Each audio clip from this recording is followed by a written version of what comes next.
तो भाई सबसे पहले तो थैंक यू सो मच इस वीडियो पे क्लिक करने के लिए। तो भाई अगर इस दुनिया में कोई भी बेस्ट रेप रेंज एग्जिस्ट करती है तो वो है 4 टू 6 रेप रेंज। अगर तुम्हें अपनी स्ट्रेंथ बिल्ड करनी है, अगर तुम्हें अपनी एक एस्थेटिक फिजिक बनानी है, अगर तुम अपनी लाइफ में फर्स्ट टाइम 30 केजी लिफ्ट करना चाहते हो, 25 केजी लिफ्ट करना चाहते हो, तो फिर मैं ऐसे क्यों बोल रहा हूँ कि 4 टू 6 रेप रेंज जो है वो स्टूपिड होती है, उसका कोई फायदा नहीं है। तो भाई गलती 4 से 6 रेप रेंज में है ही नहीं, गलती है तुम्हारी, बिकॉज तुम करते हो घटिया हरकतें। और वो घटिया हरकतें क्या हैं, ये वीडियो उसके बारे में ही है। देखो भाई, जो 10 से 12 रेप रेंज होती है ना, उसमें अगर तुमसे एक आध गलत भी लग जाए, एक आध गलत फॉर्म से भी लग जाए, या तुम थोड़ा सा फास्ट लगा लो, तो उसमें कोई नुकसान नहीं है, बिकॉज 12 रेप है, 11 तो अच्छे लगे या 10 तो अच्छे लगे।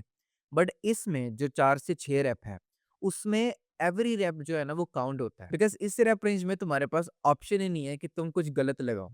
तुम्हारे पास ऑलरेडी 6 रैप हैं, उसमें से भी अगर तुमने 3 ही ठीक लगाने हैं, तो क्या ही तुम्हारी स्ट्रेंथ बढ़ेगी। तो इसलिए इस रैप रेंज में तुम्हें हर एक सेट एक अच्छे अटेंशन के साथ, पूरा फोकस के साथ परफॉर्म करना है।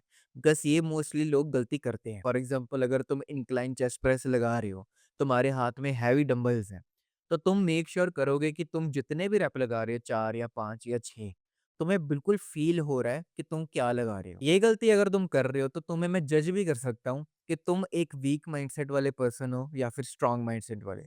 बिकॉज़ अगर तुम्हारे दिमाग में चलता है कि ये फटाफट रैप मैं फिनिश करूँ ताकि मैं स्क्रॉल करूँ, या फिर इ इ लेकिन मेरा सेट खत्म हो जाए फटाफट बस। अगर तुम्हारी थिंकिंग ये है, देन तुम इस चीज़ का फ़ायदा बिल्कुल भी नहीं उठा पाओगे। बिकॉज़ एटलीस्ट जब तुम 10-12 रैप लगा रहे थे, जब तुम लगा रहे थे, तब एटलीस्ट तुम्हें इतना तो था ना, तुम्हारे अंदर पेन तो था। तुम एटलीस्ट वीक माइंडसेट के नहीं थे। तुम्हें पता था 12 रैप लगाने हैं, तो 10 में चाहे मुश्किल होता था, 8 में चाहे मुश्किल होता था, पर तुम 2-4 रैप पुश करके लगा देते थे। इसमें लिटरली है ही 6 रैप, तो तुम लगा ही नहीं पाते उतनी फ़ोर्स के साथ। तुम्हें होता है कि ये फटाफट 6 रैप लगा लेता हूँ, और सब बोलते हैं कि हाँ, 4 से 6 रैप रेंज लगाओ और स्ट्रेंथ बढ़ जाएगी। मैंने लगा तो लिए। गोल ये है ही नहीं कि मैं फटाफट से सेट लगाऊँ और बाकी चीज़ें करूँ, या फिर अगले सेट के बारे में सोचूँ, अगला क्या एक्सरसाइज लगाना है। ये सब स्टूपिड चीज़ें हैं। तुम्हें हर एक रैप को ओन करना है, ना कि खत्म करने के बारे में सोचना है। लाइक अगर तुमने कभी भी गो कार्टिंग अपनी लाइफ में की है, और या फिर अगर तुम्हें नहीं पता गो कार्टिंग क्या होती है, एक बार यूट्यूब पे सर्च करना। तो एक रूल होता है उसमें कि हम किसी में हिट नहीं कर सकते। ये कोई बम्पिंग कार नहीं है, बिकॉज़ एक्चुअल में एक रेस ट्रैक होता है, उसमें फास्ट कार चल रही होती है। उसमें क्या होता है कि तुम्हें रेस और ब्रेक दोनों का बैलेंस करना होता है, और अगर तुम वो नहीं सीखते हो, कहीं न कहीं तुम टकरा जाओगे। तो सिमिलरली यही है, अगर तुम अपने रैप को कंट्रोल करना सीख जाते हो, तो बस तुम्हारा काम हो गया है। अब तुम्हें अच्छे रिजल्ट्स दिखने शुरू हो जाएँगे। तो देखो भाई, अगर तुम हेवी वेट लगा रहे हो, तो तुम्हें कोई भी परमिशन नहीं ये दे रहा है कि तुम अपने रैप्स में चीट करो, कि तुम आधे-आधे रैप लगा रहे हो, ऐसे पूरा जोर लगा रहे हो, ऐसे टेढ़ा-मेढ़ा होके लगा रहे हो। तुम अपने वेट्स को स्विंग कर रहे हो, बाउंस कर रहे हो, कोई फ़ायदा ही नहीं है उसका लगाने का, मत ही लगाओ। जिम ही छोड़ दो उससे अच्छा। हर एक एक्सरसाइज का एक स्टैंडर्ड रेंज ऑफ मोशन होता है। अगर तुम डेडलिफ्ट लगा रहे हो, तो ये नहीं है कि तुम पटक-पटक मार रहे हो कि मैं तो 150 किलो उठा ही रहा हूँ, 4 रैप लगा दिए मैंने, या फिर क्विंटल की स्क्वाट मार रहे हो। ये नहीं है कि नीचे एकदम से के बाउंस किया एंड ऊपर आए। स्क्वाट में आई अंडरस्टैंड कि अगर तुम बाउंस भी करते हो तो वो भी मुश्किल होता है। पर तुम समझ रहे हो ना मैं क्या बोल रहा हूँ? चीट नहीं करना है कोई रैप भी। वो जो लड़की है जिससे तुम बात करते हो, वो कम रिप्लाई देती है ना, तो उसकी वैल्यू होती है ना उतनी। जस्ट इमेजिन, वो लड़की तुम्हें 1 सेकंड में रिप्लाई कर रही होती, फटाफट सीन कर रही होती, तो ऑब्वियस है कि वो लड़की की वैल्यू तुम्हारे आइज़ में कम होती। तो इसको बस रिलेट कर लो। और हाँ, अगर मैंने बोला है कि 4 से 6 रेप रेंज, डज़न्ट मीन कि तुम काउंट करते रहोगे कि 1, 2, 3, 4, नहीं, काउंट करना ही नहीं है। तुम्हारे इंटरनली चलना चाहिए कि हाँ, इतने रैप हो रहे हैं। सबसे पहले जो चीज़ तुम्हें सोचनी है वो है quality of the wraps. Quality of the wrap नहीं अच्छी होगी भाई, तुम्हारी स्ट्रेंथ कोई चांस ही नहीं है बढ़ेगी, बिकॉज़ तुम्हारे मसल्स को थोड़ी पता है। इसको पूछ के देखो, भाई आज मैंने 6 रैप लगाए, बढ़ेगी? वो नहीं बढ़ेगी, बिकॉज़ उसको नंबर से फ़र्क नहीं पड़ता, क्वालिटी ऑफ रैप से फ़र्क पड़ता है।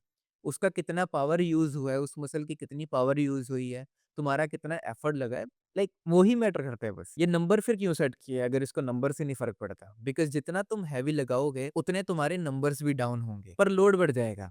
तो बस इसी वजह से ये नंबर दिया हुआ है, वरना इसको कोई फ़र्क नहीं पड़ता। लाइक अगर तुम्हारा दोस्त जो तुम्हारे साथ ट्रेन करता है, वो तुम्हारा फर्स्ट रैप देख रहा है या फिर लास्ट रैप देख रहा है, उसको पता ही नहीं चलना चाहिए कि ये फर्स्ट है कि लास्ट। इतने सेम तुम्हारा वो रैप दिखना चाहिए। अगर हैवी वेट के साथ तुम ऐसे बिल्कुल कंट्रोल वे के साथ, जैसा तुमने फर्स्ट रैप लगाया है, वैसा लगा सकते हो, तो वो एक कॉम्प्लीमेंट है। तुम कभी भी नोटिस करो, जो स्ट्रॉन्गेस्ट लिफ्टर होता है तुम्हारे जिम में, वो कभी भी ऐसा नहीं होता कि वो स्ट्रगल कर रहा है कोई भी अपने वेट के साथ। वो शांति से आता है, हेडफ़ोन लगाता है, अपना शांति से लगा के जाता है। ये जो पटकने वाले होते हैं ना, ये फालतू लोग ही होते हैं कि वेट को पटक कर या मुँह लाल हुआ पड़ा है, कान में से धुआँ निकल रहा है, गुस्से वाले होते हैं जो लाइक टिपिकल वेट डालते रहेंगे 25-25 किलो उसके ऊपर। इन लोगों से बिल्कुल दूर रहना बिकॉज़ ये बिहेवियर में भी अच्छे नहीं होते, नेचर वाइज़ भी अच्छे नहीं होते, तो बिल्कुल दूर रहो। पर उनसे ज़रूर सीखो जो हेवी तो लगा रहा है, जिसकी बॉडी बहुत अच्छी है, पर वो शांति से लगा रहा है। अगर वो बारबेल में लगा रहा है, तो बारबेल उसकी बिल्कुल कंट्रोल्ड है। स्मिथ पे भी अगर स्क्वाट लगा रहा है, सब कुछ कंट्रोल्ड है, डंबल के साथ लगा रहा है, बिल्कुल ये नहीं कि एकदम से डंबल फेंक ही देता है आगे को। तुमने ऐसे लोग जिम में ज़रूर देखे होंगे जो अपना डंबल फेंक के मारते हैं जब उनका सेट फिनिश होता है।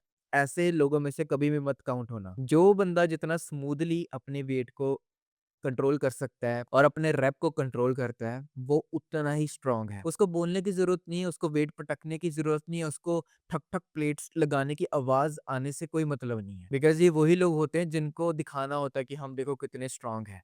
बट जो एक्चुअल स्ट्रॉन्ग होगा ना, तुम ध्यान से देखोगे अगर जिम में, तो वो वही होगा जो शांति से वर्कआउट लगा रहा है। महीने में 1 बार हेवी वेट कोई भी लगा सकता है, पर जो डेली हेवी वेट लगा रहा है कंट्रोल वे के साथ, ये सारे बेनिफिट्स उसको ही मिलेंगे। तो यार भाई इन द एंड मैं बस यही कहूँगा कि ये अभी भी बेस्ट रेंज है। मैं हमेशा इसमें मानूँगा कि जिसको स्ट्रेंथ बिल्ड करनी है, एस्थेटिक फिज़ीक बनानी है, जो अभी भी 15 किलो, 12 किलो या 20 किलो पे फँसा हुआ है, उसको कैसे ग्रो करना है अपने डंबल्स को, अपनी स्ट्रेंथ को, अपने वेट को, तो उसके लिए ये बेस्ट रेप रेंज है। 1 महीना भी ट्राई करके देखो। 1 महीना तुम ट्राई करोगे एंड तुम मेरे को खुद आके बोलोगे कि मेरा 5-10 केजी हर एक लिफ्ट में बढ़ चुका है। Like I can guarantee you. So या भाई that's it for the video. अगर तुम्हें ये वीडियो अच्छी लगी होगी तो इस वीडियो को लाइक करके ज़रूर जाना एंड तब तक वो काम करते रहना, चाहे वो जितना मर्ज़ी मुश्किल हो, पर तुम्हें पता है कि वो ज़रूरी है।